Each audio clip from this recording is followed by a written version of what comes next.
Hi, this is Dr. Victor Reppert, author of C.S. Lewis's Dangerous Idea. You're listening to Pints with Jack. Volume 3 goes from the end of World War II to the end of Lewis's life. Lewis is famous. Lewis doesn't like being famous, and yet he loves being famous. He's still dealing with his problem of pride, and he knows it, and it's a regular problem for it. He fears maybe he's lost his gift for writing, and the books that didn't do very well, that's actually good for him because he needs a little bit of humility. Dr. Hal Poe from the previous Pints with Jack conversation. Season 6, Episode 9, The Completion of C.S. Lewis. After Hours with Dr. Harry Lee Poe.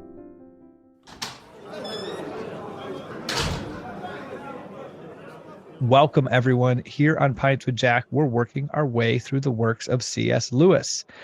And today we have an after-hour episode. Typically, we are in the middle of the season. You guys are used to hearing a quote from the book that we are reading. But in this case, I chose a quote from the previous recording that I did with Dr. Poe. And so we will make sure we link that. Definitely listen to part 1 and part 2.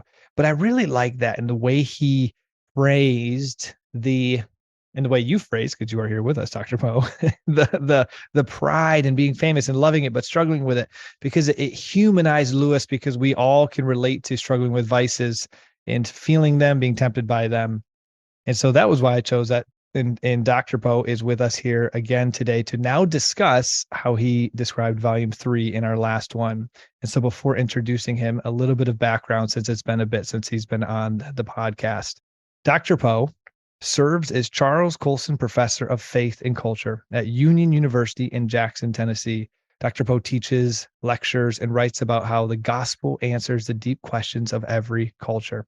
He has published over 300 articles and reviews, 25 chapters in edited volumes, and 20 books, including his latest book, The Completion of C.S. Lewis, From War to Joy. Dr. Poe, welcome to Pints with Jack. Thank you, Matt. It's good to be with you again. Thanks for the invitation.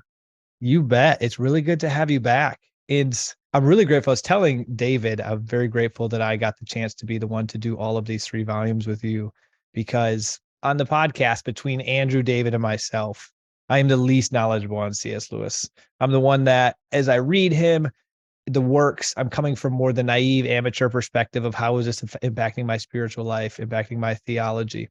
And so to have a chance to go through your 3 volumes in depth in preparation for an interview, because they are so incredibly informative, particularly because of the space that you had to be able to unpack so much stuff. It's been really a gift for me, selfishly, to be able to learn more about Lewis's life at all of these different stages, and then how you framed each book towards something like becoming, making, completing, and there's themes within those. And so this is really a great joy to be able to bring this full circle with you and to be here and to be able to dive into this. So thank you again for coming back on. Well, thank you. It's good to be back. So I wanted to actually start with that concept, becoming, making, completing. I'm assuming those words were incredibly intentional and the titles were very intentional. What went behind creating those titles? Like when you think of the first book, the becoming, what were your goals with that book, and then the making, and then the completing? Like, how does that all fit together for the full C.S. Lewis's life? Oh, good. That's a wonderful question. And it tracks my approach to scholarship. There are 2 major approaches to scholarship. One is to have a big idea and to prove it. And so you go looking for evidence to support your thesis. And that's certainly been popular in the Western world the last 100 years. I have a different approach. For me, it's more the big question. And you discover the answer to the question as you go through. And so that was my approach to this biography. I have been reading and studying Lewis for decades, but I didn't have a thesis about him. I began simply because I'd been reading the letters, and in the first volume, Lewis is a child and then a teenager. I realized so much of who he became in later life began in those teenage years, in particular, things he liked to do, things he was interested in, things he hated. And so much of his conversion and then his career as a literary critic and then his work as an apologist, Christian apologist, grew out of those teenage years and what he was reading and thinking about. And so I realized that those formative years were critical to his conversion and his later life. So becoming C.S. Lewis seemed to capture that. The making of C.S. Lewis, that volume deals with his life from the end of World War I until the end of World War II. And during that critical period, subtitle From Atheist to Apologist, it deals with his conversion and all the dynamics that went into that, but also how he became a writer. He'd been trying to be a writer since he was a child. He did not become a writer until he was a Christian. Oh, he wrote things, but it was not until he became a Christian that I think his critical mind and his imagination really blossomed. So anyway, that was the making of him. And then that last part, after the war, a week after the war ended, his new best friend, Charles Williams, died unexpectedly. He hadn't been sick that anybody knew. He went into the hospital for a procedure that was fairly routine, and he died. And from that point on, Lewis is not obsessed with death, but in the 40s, the late 40s, it was a grim time in England.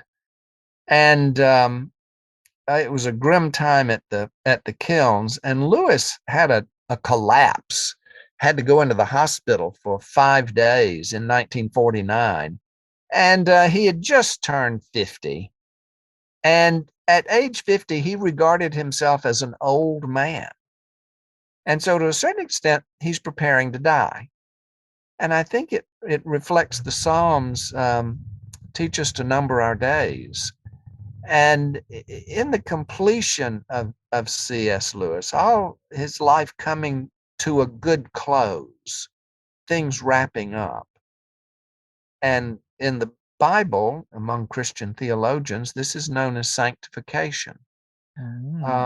What is the work the Lord is doing in us, preparing us for glory?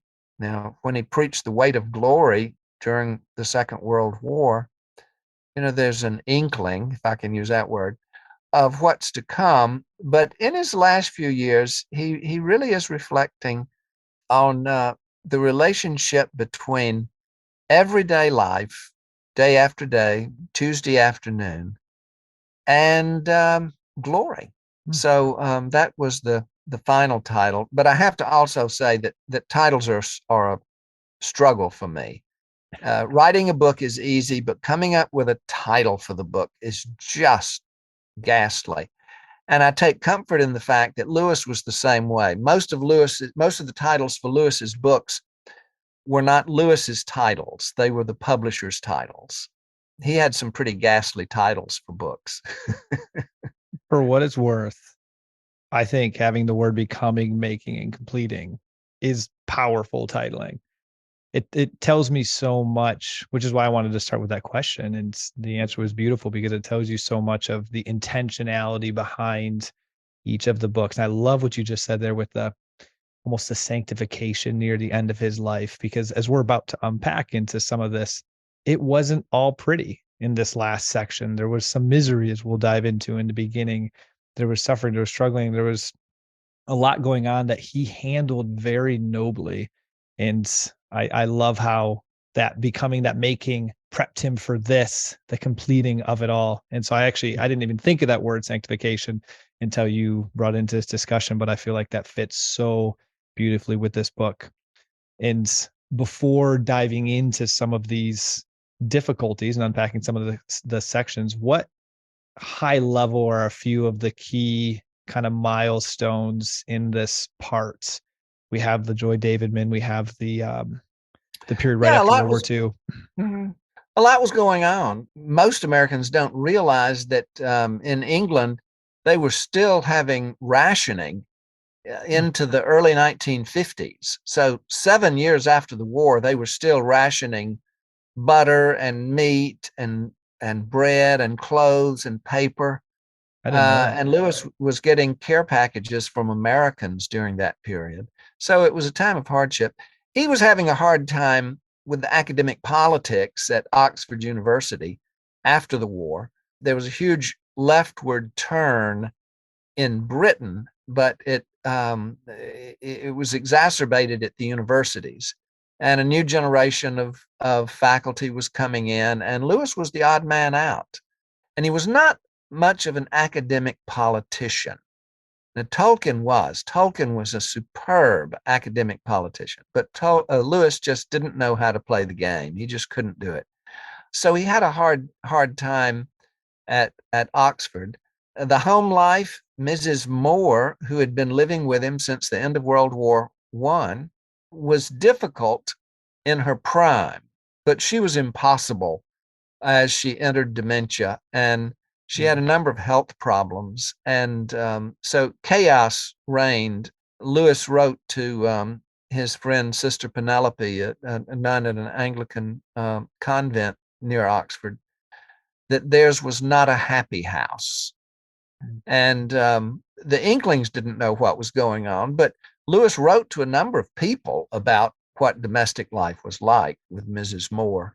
And then Warnie, his brother, was a terrible, terrible alcoholic. He was a lovely person, and he was not a mean drunk, but he could become a senseless drunk and would have to go to the nursing home to dry out, and then the whole process would start again. So money was short. He was having to pay for Warnie's private care at a nursing home. And Mrs. Moore always had 2 servants in the house. And so he was fretting about money. So there was a lot of stress coming from many different directions. Mrs. Moore finally went to a nursing home in 1950 and died in 1951, in January of 51. And Lewis just felt an incredible sense of freedom. It was like the burden of life had been lifted. And so we entered the 50s mentally on an upswing, but he was also conscious that his health was failing. He'd never been actually a healthy person. His mother was always worried about him as a child. He caught whatever disease was going around and seemed to have weak lungs. He caught the flu at the beginning of every term. And that was in the 30s. They had 3 terms a year at Oxford. So the first 2 weeks of every term, first 2 weeks of an 8-week term, he was in bed. And by the 1950s, he was catching flu twice a term. Then he had war wounds from the First World War, shrapnel embedded in his body that they did not remove. And the shrapnel was slowly making its way to his heart. And he finally had surgery in 1944 to remove the shrapnel before it killed him. But he was never really strong after that. And after his collapse in 1949, he seems to have had a heart problem. And those difficulties, the enlarged prostate, probably began in the early 1950s. So it's a problem that men have normally in their mid to late 60s. So he was ahead of the game on that.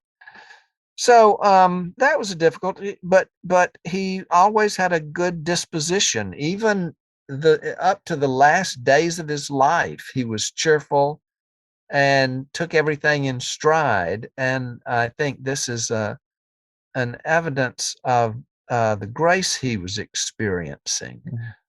We use the word sanctification. It's rather clear in the second volume that in his life up to his conversion, he was really an obnoxious person. He was remember that. Arrogant, and conceited, had a sense of superiority, and no patience at all with other people. And after his conversion, he is a different person. He's just a changed person. Now, we know from his letters, there were some people that he would write to about his spiritual struggles, and that pridefulness was one he always had to deal with. It never went away. For him, it was always the great sin, and he always struggled with patience. And he had many opportunities to struggle with that, living at the kilns with Mrs. Moore and Warney.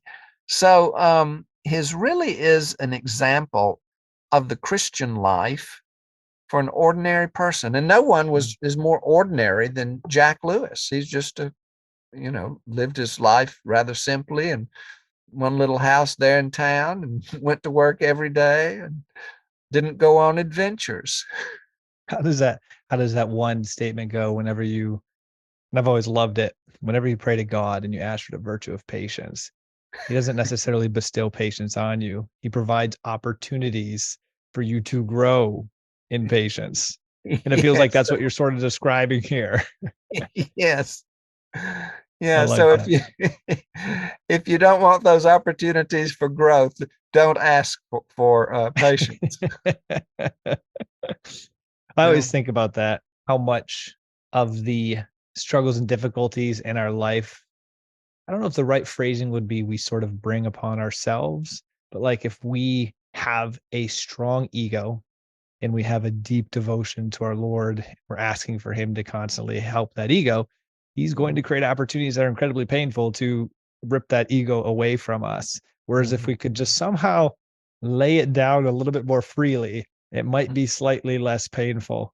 And so I always in my own life, I go to myself, what are the things that he's chiseling away because I'm not willing to let them down myself? And I see some of that in what you're describing here with Lewis.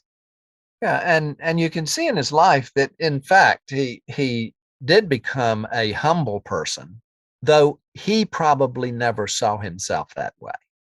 Because the closer he got to glory, the more aware he was of how inglorious he was. I like that. That's a good way to phrase that. Can you explain during that period of difficulties, you use this term that you could read from his meditations. You said there was these meditations that he wrote, and I wasn't entirely sure exactly what those were referring to, but how they prepped him for this next season of his life. Okay, what some people have talked about the fact that Lewis stopped doing apologetics, or he lost his muse, or whatever you want to say. He wasn't as productive in the post-war years compared to what was going on during World War II. But I would argue that a lot was going on there that was important to him. He was writing these little short articles for the church newspaper. Walter Hooper collected all of these articles. He did that hard work. God in the Dock is one of those collections. He collected several others. But if you go through that collection, you'll see that he was very busy in the 1940s writing these little articles, pithy insight. It was also when he started writing poetry again. He'd almost completely stopped writing poetry in the 30s and through World War II. But after the war, he started writing poetry, which is, for Lewis, you look at the kind of poetry he wrote, it was meditative. It was, well, if you want to call it spiritual poetry, in that it's reflective. It's he's getting insight. He's noticing the presence of Christ in the everyday, and he's noticing how we are as children of God in whom the Holy Spirit dwells, still on that journey. Lewis loved the journey story, and he loved the idea that the Christian life is a journey. He fell in love with that idea when he was a teenager. So those meditations give us a glimpse of what was going on with Lewis spiritually and how he was growing, how he was being nourished, I think is the way to say it, how he was being fed spiritually and strengthened for a very difficult time that he was going through.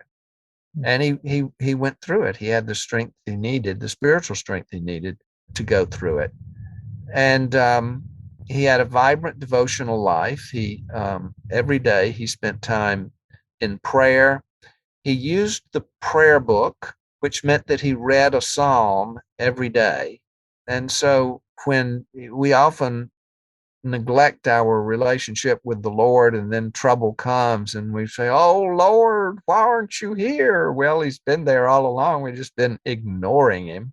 So Lewis did not ignore Christ. Christ was ever present in his life. There's another part in your book here that I wanted to touch on a little bit, and I'm not sure how much we can really unpack in this section, but it just more bringing it up to explain how much I appreciated what you put in here with it, but the Narnia section. And you wrote a pretty good bit of also almost helpful analysis for understanding how to think of the different Narnia books. And I loved how you mentioned that what's so powerful about the Narnia series is how it very directly is showing that the Christian story is both rational and reasonable. And it's not meant to be an apologetics. And in many cases, it's not even trying to explain certain truths, but just show how they're reasonable and rational. And then you went, and I'm listening to this, and I remember like taking notes the whole time, like, oh, that's really good. No, that's really good for the next time I read the Narnia stuff. You mentioned how The Lion, the Witch, and the Wardrobe forces the reader to accept the idea of prophecy. You mentioned that Aslan breathing on statues shows the reasonableness of the divine life breathed into us. Magician's nephew explores the reasonableness of a beginning and an ending to the world. Paralandra shows, well, I guess that's not Narnia, but how evil could enter the world in a reasonable way. In the dwarves, see what it's like. In the dwarves, we see what it's like to reject grace. In Edmund is Judas, but repents. Prince Caspian is restoration of true religion after corruption. It was like one after another, and I'm like, this is just absolutely incredible. And I absolutely loved that section. Don't really have a question there, but really appreciate you put that in. Thank you. Yeah, Lewis grew in his own understanding of what constituted apologetics. From the time of the Enlightenment in the 1700s, in our culture, apologetics had come to be seen as philosophical argument. And so there's a tendency, even Austin Farrer, his good friend and probably the great Anglican theologian of the 20th century, referred to apologetics as philosophical argument, and that Lewis wasn't doing that after, the 1940s. Lewis, however, had an earlier understanding of apologetics because remember his theological training came accidentally when he was working on medieval literature. Here he was a literary man, but to understand medieval literature, you had to read St. Augustine and Boethius, and you had to read the Church Fathers, because all of medieval literature was rooted in that background. So before he became a Christian, he had to understand cognitively Christian theology of an earlier period. Well, apologetics began in the generation of the apostles, really.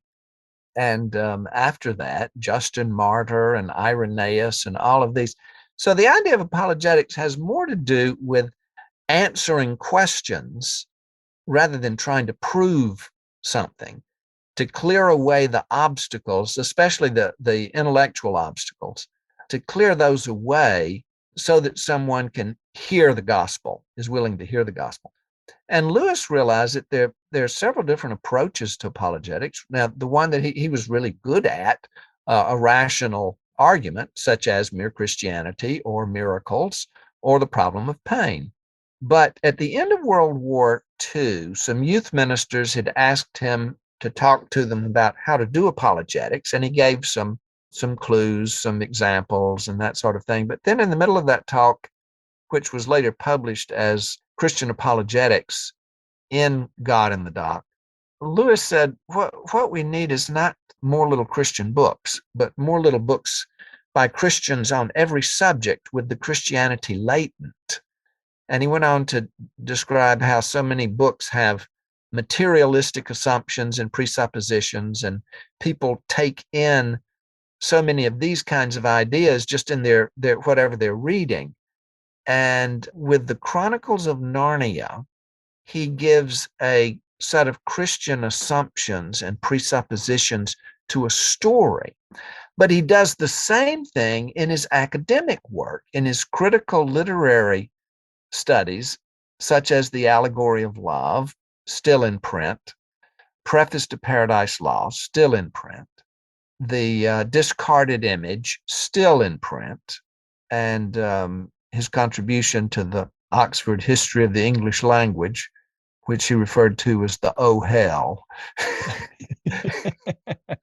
It was a pain for him to write. His contribution was English literature in the 16th century, excluding drama. He didn't want to have to deal with Shakespeare. That needed to be a different volume. But in all of those, he is demonstrating how to think about an academic discipline, in this case, literary studies, from a Christian perspective.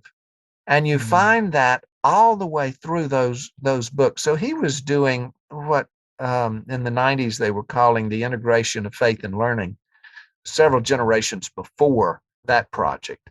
So you see his apologetics in his academic work, in his more rational arguments, in his stories, whether it's the science fiction trilogy or the Chronicles of Narnia or Till We Have Faces.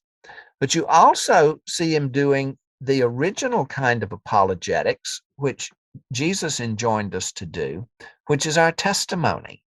That's really what a testimony is. A testimony is not an argument for why you ought to be a Christian, or it's not an attempt to prove that the gospel is true.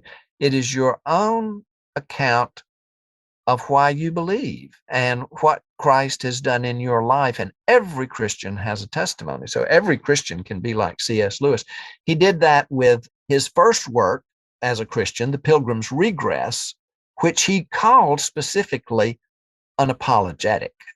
And it's, unfortunately, for the average person, it's an allegory. So most 21st century people don't understand allegory. And Lewis later realized, I'm not going to do that again. And so he specifically was not allegorical with the Chronicles of Narnia. So that was the first one. Then his account of his conversion, Surprised by Joy. And then finally, his account of how he experienced grief in the death of his wife. And that slim little volume of Grief Observed is a testimony of a terrible struggle with the problem of suffering, which is the most common obstacle to faith around the world. Yes. You may know that this was the spiritual issue of the Buddha, who I didn't know that. Wanted to understand, why is there suffering and misery in the world? And he decided that the world doesn't really exist. It's just an illusion, and therefore there is no suffering.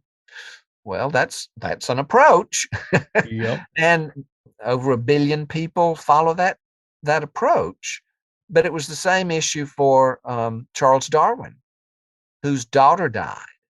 And his conclusion was that God is not really involved in the world so that he could do anything to prevent his daughter dying. That's another approach. But then Lewis's approach is quite different. How does the leading Christian apologist deal with God killing his wife? That's the way some people say it. We don't know why God took her, which is to say, God has murdered your wife. Yeah. So how does he deal with that? And it's an apologetic. It truly is. So for the Chronicles of Narnia, to get back to after rambling a while, he's telling a story, and it's just a great story. Children love those 7 books, and adults love those books too. They come back to them. They mean something different the older we get. But what he demonstrated with those stories is that a story doesn't lecture, it doesn't preach, it doesn't teach a moral. The moral is either there or it's not. The reader sees the conclusion, what they should draw from the story, without it being explained to them if it's a well-written story. And with the case of Lewis, a well-developed plot shows the logic of a prophecy about these sons of daughters sons of Adam and daughters of Eve, sitting on thrones and Cair Paravel, and the significance of prophecy and its fulfillment, which is one of the aspects of the gospel we sometimes forget. It was the primary element of the gospel that the apostles used with the Jews. It was Peter's lead point in his sermon on the day of Pentecost. So Lewis is doing that. He's following the gospel in those different stories that he tells and showing how logical resurrection is. It makes perfect sense. I love that. I want to draw attention, and I'm not sure how much you can expand or speculate on this because you did write in your book. We don't actually have a ton of information on this, but the brief incident, and it touched me just even the little bit you did write on it. In 1951, I believe it was, on the Feast of St. Mark, Lewis came to truly believe in God's forgiveness. As he came to embrace it, he experienced incredible accompanying joy.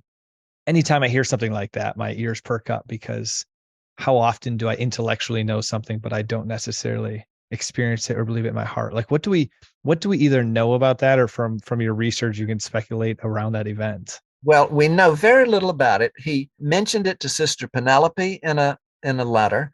He was also corresponding with a Catholic priest in Italy, Father Calabria, and their correspondence was in Latin because Lewis didn't know Italian and the priest didn't know English, but they both knew Latin, so they wrote Latin letters to each other.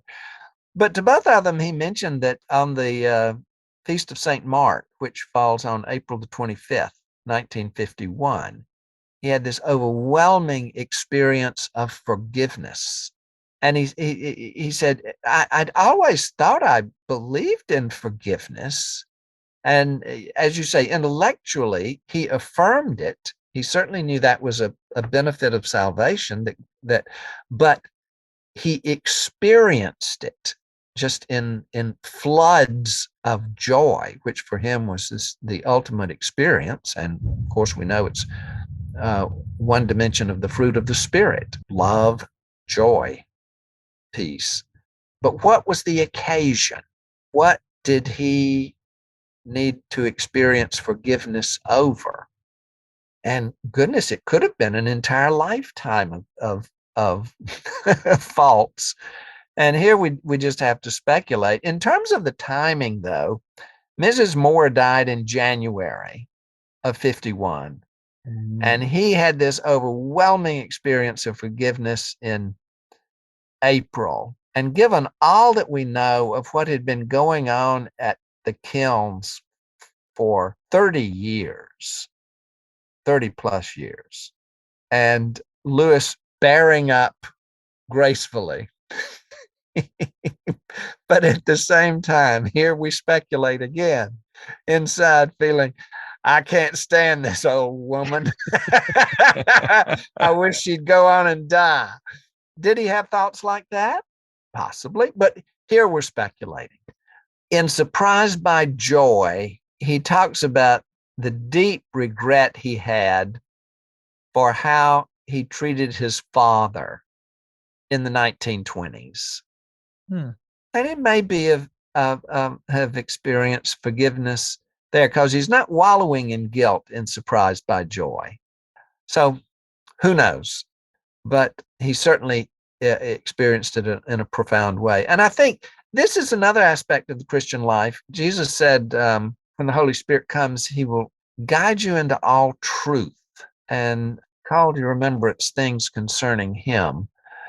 So this would be an example of Lewis experiencing something that he affirmed, only now knowing it at a very deep level. You see the same thing in the book of Acts with the apostles. Bit by bit, they were thick as a brick. and bit by bit, Peter is coming to understanding. And his experience with Cornelius, and he said, "Now I understand."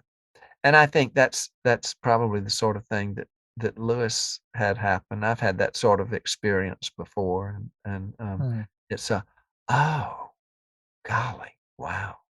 Have you ever, total side question, have you ever seen the TV series The Chosen? Yes. You like it? I do. I think it's very helpful in understanding what first century Palestine, what the culture was like, what the issues were, what the relationships were between Jews and Gentiles, and especially the Romans, and how the Roman system worked. So I think it's very helpful. Yeah, I really enjoy it, and you made me think of it when you said the disciples they're thick. I'm Yeah. like, you can very much see that in that series. Yeah. One thing I like about the Gospels, they are so transparent about what the apostles did not understand.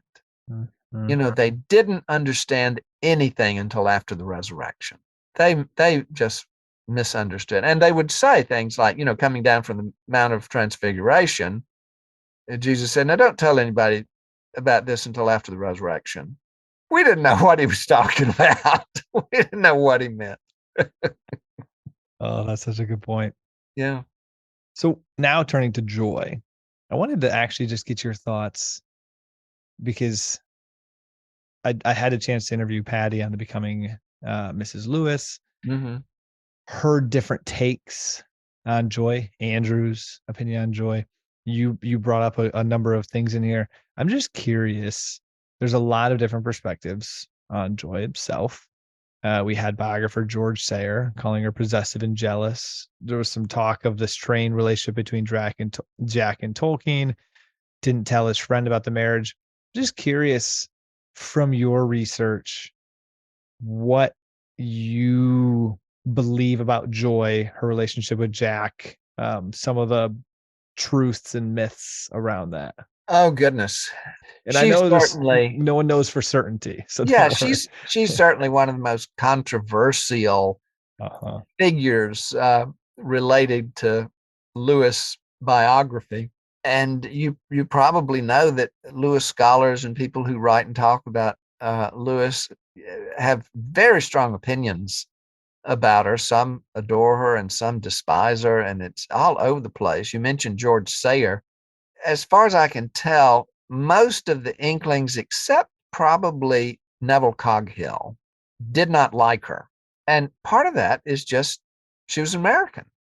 And not just an American, a New York Jewish American who fit all the stereotypes that the Oxford clique would not have liked. In fact, she was everything C.S. Lewis didn't like, at least hadn't liked 10 years earlier. So you've got that. It's just plain old-fashioned prejudice. We should be familiar with that.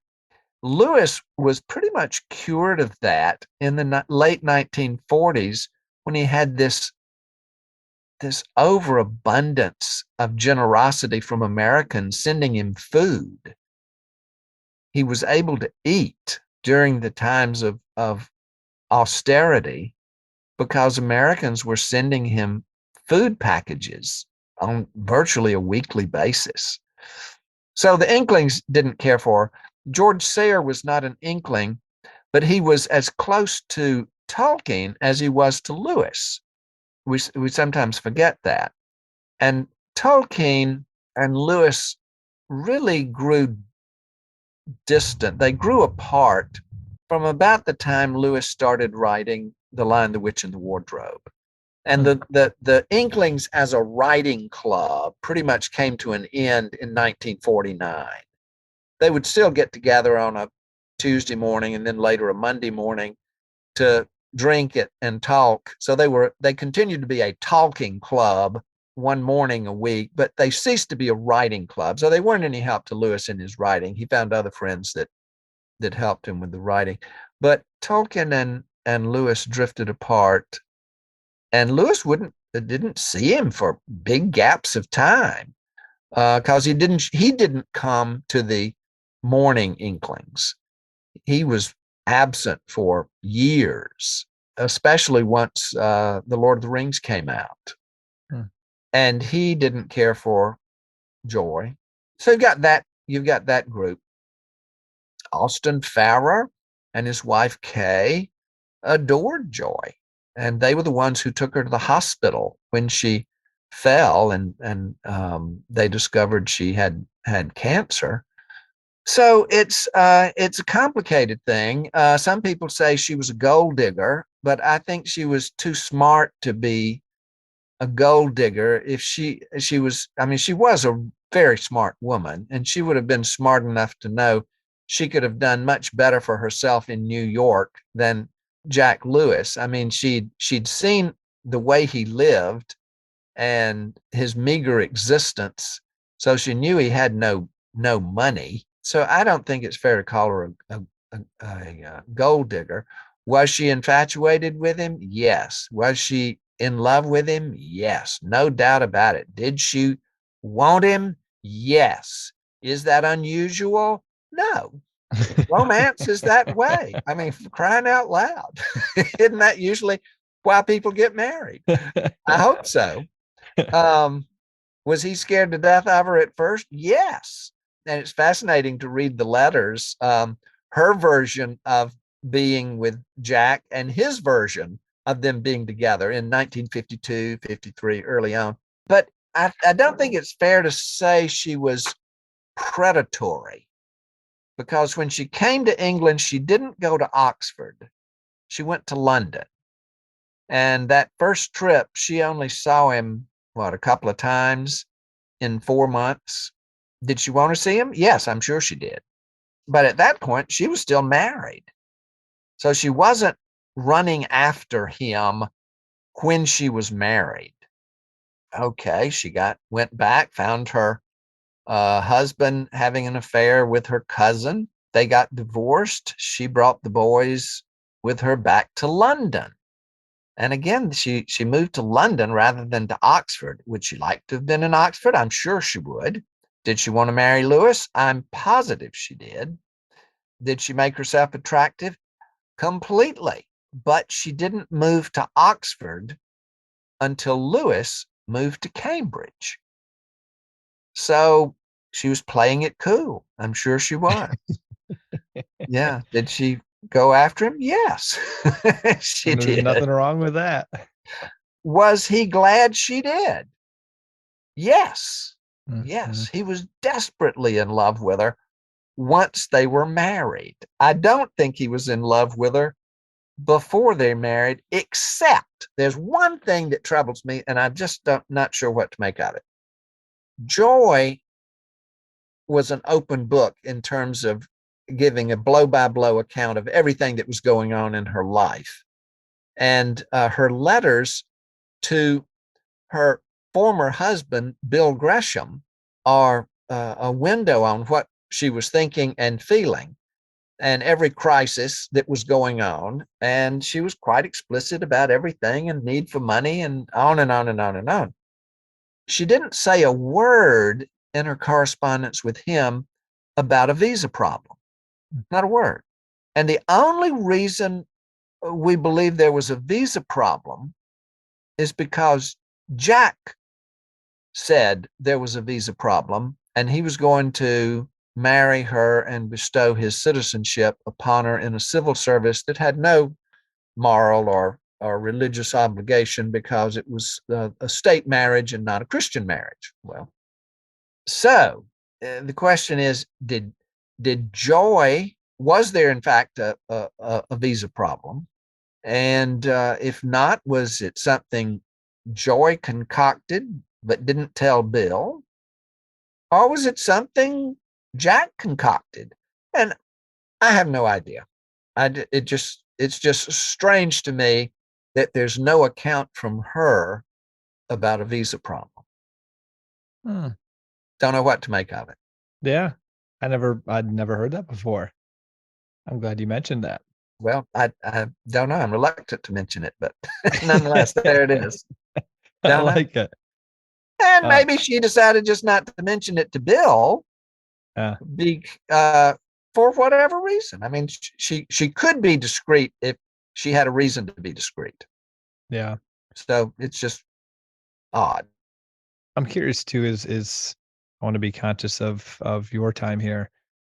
As you went through these potentially these 3 volumes, but maybe more specifically this one, what were some things? Obviously, you were incredibly knowledgeable and a scholar on Lewis before writing these, but diving into this probably was quite a joy and a journey of learning even more and more.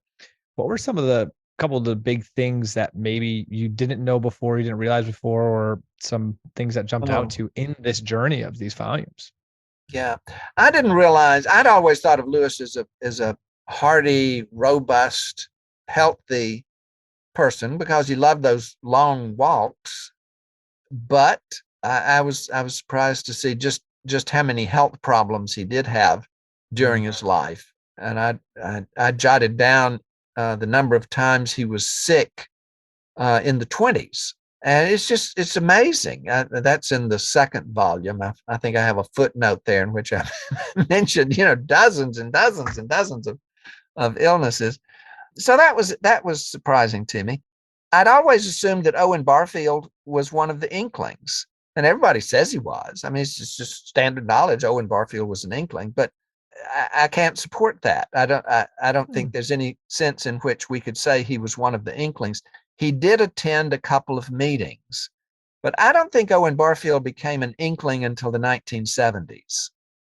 People in the 1970s started talking about him as one of the Inklings, and but if you read all the things he wrote about Lewis and the Inklings, he's not really very complimentary about them because remember, he was not a Christian and the Inklings were all Christians and he didn't like their theology. He didn't like Lewis's religious books.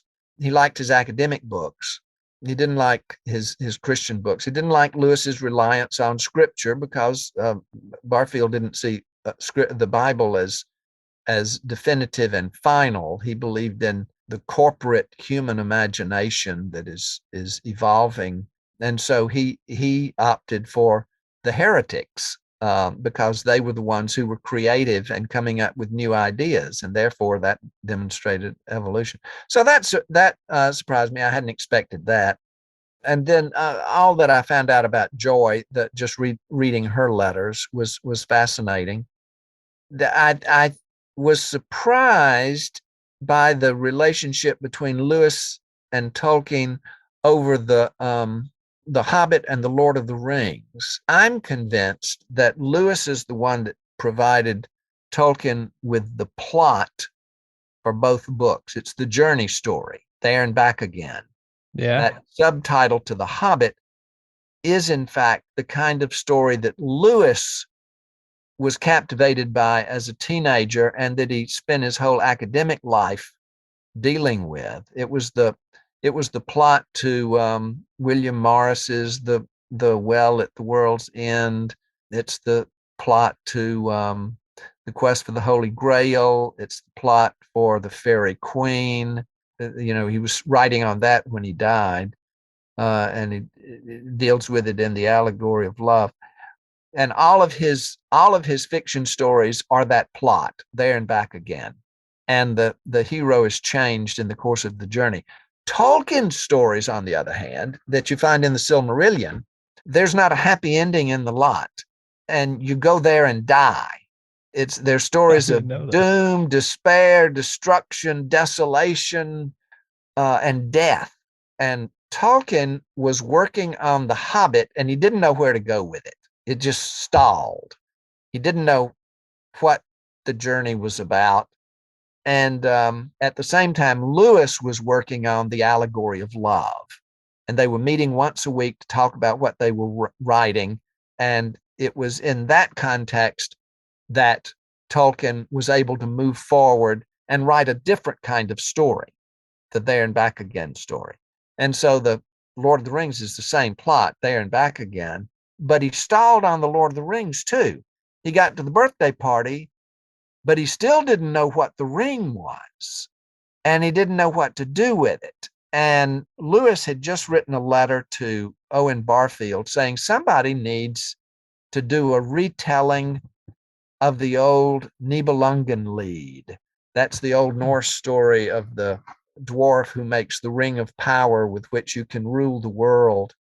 And No way. and so the same month that he wrote that letter to Barfield, Tolkien got through his writer's block and started telling the retelling of the Nibelungenlied. So I think Lewis is responsible for both of those. Tolkien, I don't think, could acknowledge that.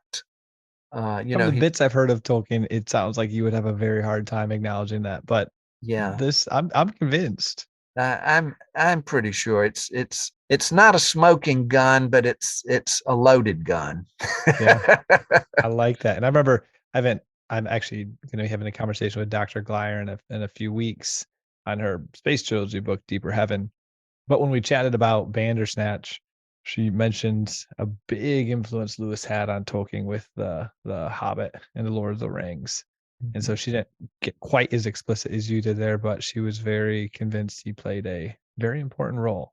Yeah, he was the midwife. Tolkien kept stalling. He really did have terrible writer block problem, and maybe writer's block isn't exact. Well, no, that is it. He didn't know what was going to happen. He just didn't know what was going to happen. Well, Dr. Poe, thank you so much for coming on the show.